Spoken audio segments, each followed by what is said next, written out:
எம்பெருமானே போற்றி. மாணிக்கவாசகர் சிவபெருமானை வேண்டி அருளிய திருப்பள்ளி எழுச்சி பாடல் 9. விண்ணகத்தே வரும் நன்னவும் மாட்டார் விழுப்பொருளே உன் தொழுபடியோங்கள் மன்னகத்தே வந்து வாழச் செய்தோனே வந்திரு பெருந்துரையாய் வழியடியோம் கண்ணகத்தே நின்று கலிதழுந்தேனே கடலமுதே கரும்பே விருப்படியார் என்னகத்தாய் உலகுக்கு உயிரானாய் எம்பெருமான் பள்ளி எழுந்தருளாயே.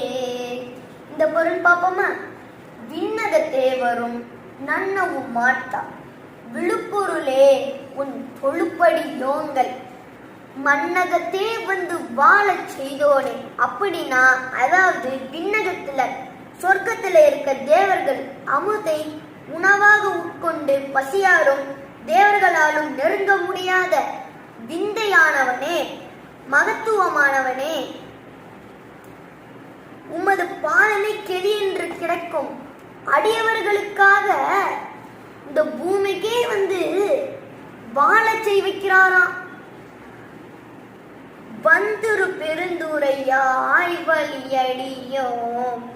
அப்படின்னா வளங்கள் நிறைந்த, அதாவது இயற்கை வளங்கள், செல்வ செழிப்புகள்னா என்ன? காசு பணம் அது மட்டும் கிடையாது.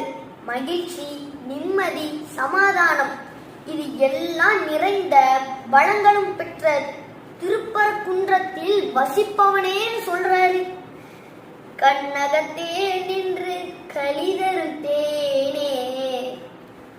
அப்படின்னா பெரியவங்க சொல்லுவாங்க, இறைவன் தூணிலும் இருப்பான் துரும்பிலும் இருப்பானே.